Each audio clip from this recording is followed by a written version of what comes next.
Assalamualaikum warahmatullahi wabarakatuh. Di antara kisah para nabi, ada satu kisah yang bukan hanya menakjubkan, tapi juga mematahkan semua mitos tentang kekuatan gaib. Kisah ini bukan legenda, kisah ini bukan dongeng.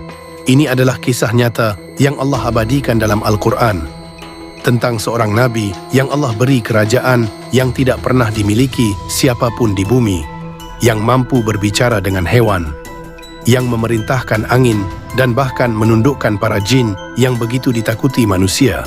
Dialah Nabi Sulaiman alaihissalam. Sebelum lanjut ke ceritanya, tonton sampai akhir supaya kita paham sebagaimana yang Allah ajarkan. Ini bukan cerita horor, tapi pelajaran iman.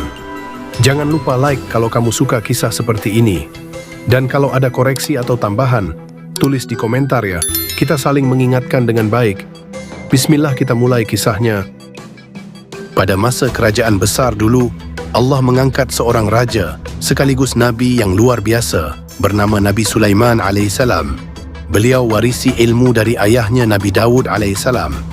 Tetapi Allah menambahkan kepada Sulaiman sesuatu yang tidak pernah diberikan pada raja manapun di bumi. Beliau memerintah angin, hewan, dan juga bangsa jin. Dengan izin Allah, Nabi Sulaiman memahami bahasa binatang, memahami suara burung, bahkan bahasa semut pun beliau pahami.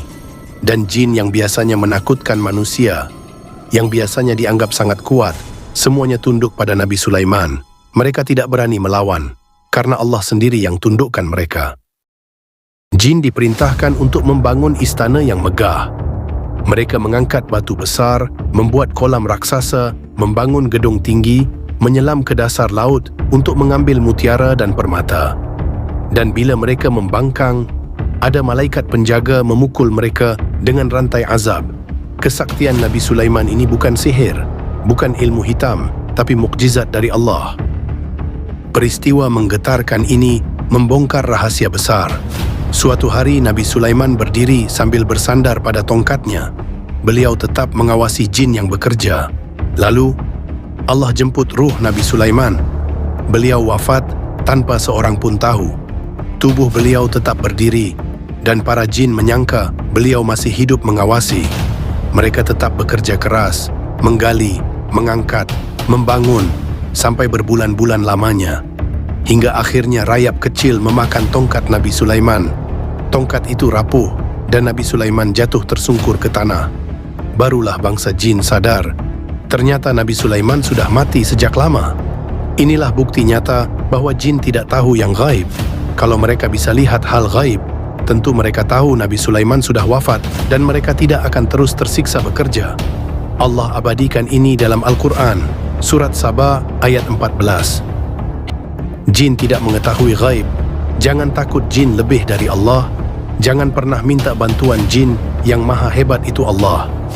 Dan manusia beriman yang dekat Allah lebih mulia daripada 1000 jin yang kuat. Ambil hikmahnya, kuatkan iman, jauhkan hati dari ketakutan berlebih kepada jin. Kalau ada salah kata atau penyampaian yang kurang tepat dalam kisah ini, saya mohon maaf. Silakan luruskan dengan adab di kolom komentar. Kita sama-sama belajar sampai bertemu lagi di kisah selanjutnya. Wassalamualaikum warahmatullahi wabarakatuh.